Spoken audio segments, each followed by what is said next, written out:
Miles is defeated in today's episode of Miles Morales' Spider-Man. Miles has gone through a hell of a journey. Rabble threatened his family, Carnage nearly killed him, and now his spider sense won't shut off, blaring at all times, creating obviously false warnings. That's when Hobgoblin showed up to make his situation even worse. He battled against Miles and his girlfriend Starling until he got them separated, and as Miles was trying to find his way out of a tunnel, fully broken, defeated, Hobgoblin was going in for the kill. This is Comicstorian. I take comic books, turn them into audio drama so that you know what's going on in the world of comics. If you enjoy this book, go to your local comic book store, pick it up, add it to your collection. But let's get into Miles Morales Spider-Man issue number 9. Miles is already feeling the effects of the sporadic Spidey sense. Being blasted away and separated from Starling certainly wasn't helping things. At that moment, a small tingle went off, and Miles turns back to deliver a venom blast. He is stomped as Hobgoblin grabs him, asking, "What's this? Your crude attempt at forming bioelectric weapons seems unrefined, just like you!" The fighting continues as Miles and Hobgoblin exchange blows, but with Miles getting more and more sluggish the longer the fight goes on, things aren't looking very promising for him, even with his new abilities to create basically lightsabers.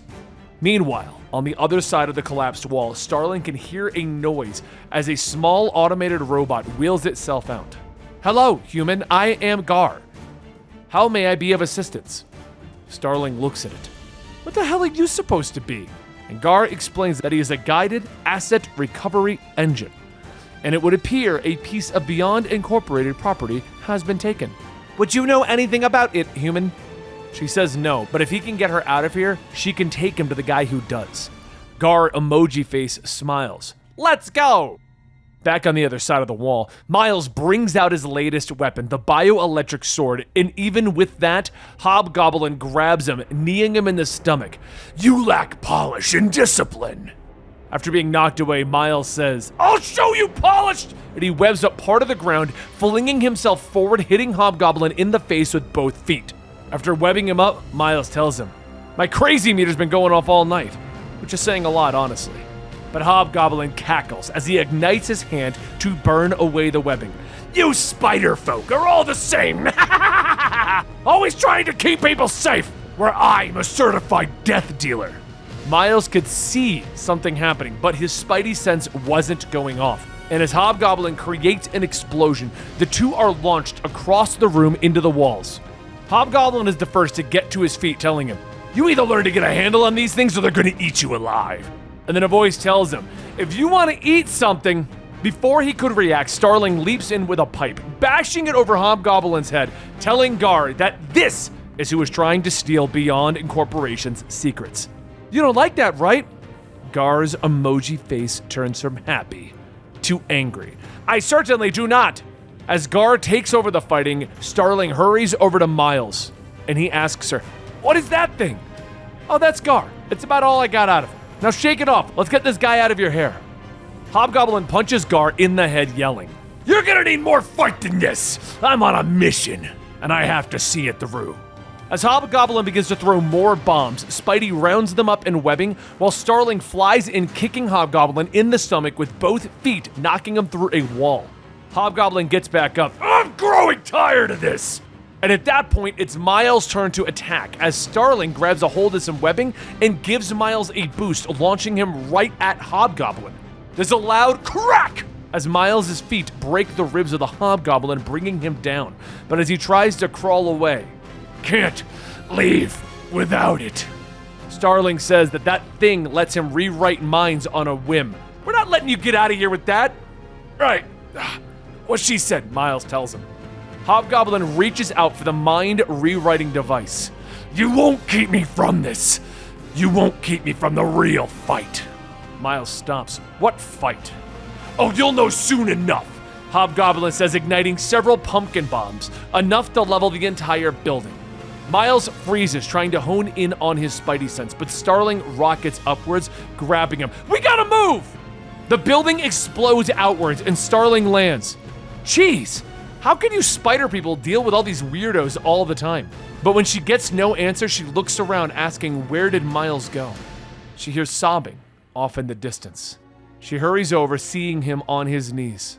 Are you okay? Are you hurt? And Miles is just crying. I don't know what's wrong with me. What is even happening? My spider sense isn't working and it almost got us killed. She wipes away the tears.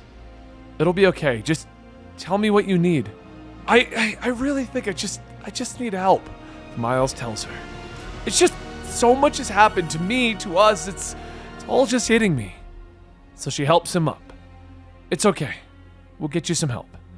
And we'll probably do it away from all of this because it sounds like the cops will be here in a minute. Miles webs up. Yeah. And if Agent Gao or any of those cape killers are with them, there's no way we won't be brought up on vigilante charges. So later, on a much quieter rooftop, Starling says that between them, Misty, and some other super person in the city, they can find someone more suited to handle these problems. Maybe Miles shouldn't be getting involved and he just needs to relax. Miles nods, telling her, yeah, he'd like that. It's just so scary starting the process. She leans on him, telling him, yeah, fighting a psycho with a glider throwing pumpkin bombs wasn't exactly easy work either, but we'll make it. All you have to do is take your time. We ain't in any rush to go anywhere. Meanwhile, elsewhere, Hobgoblin pulls himself out of the wreckage, bloodied, holding the device. I need to get back to my place. I need to be among their ranks before I unlock my true strength. My purpose. I can hear it loud and clear. They wanted this tech so that they may tighten their grip on my mind, dissolve my mind deeper into their chorus. They made me forget so much, but the quiet, the peace, before their screaming, could not be erased this time, not entirely. But another voice cuts through the song of lies. From the past, my mind that remained protected, faintly aware of their influence. The last ember of flame kicking for its freedom. The voice of Roderick Kingsley, the Hobgoblin finally free from your cage thanks to the very device you coveted for yourself. This is just the first battle won, and consider this my declaration of war.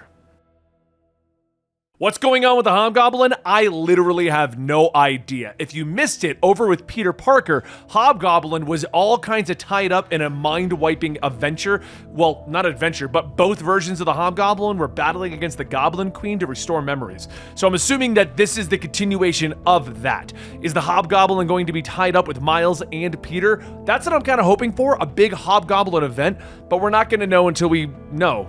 You know what I mean. Don't forget to like, subscribe, hit that notification bell, all the usual YouTube stuff. And if you want early access to our videos, hit that YouTube membership button, join our little family. But on that note, what do you guys think of this? I kind of like the idea that Miles is just being broken down. And I don't mean it like that, but it feels like we're going in a direction with Miles that we haven't gone before. One that involves him getting new abilities and learning to control his powers. But let me know what you think in the comments down below, and I'll see you next time right here.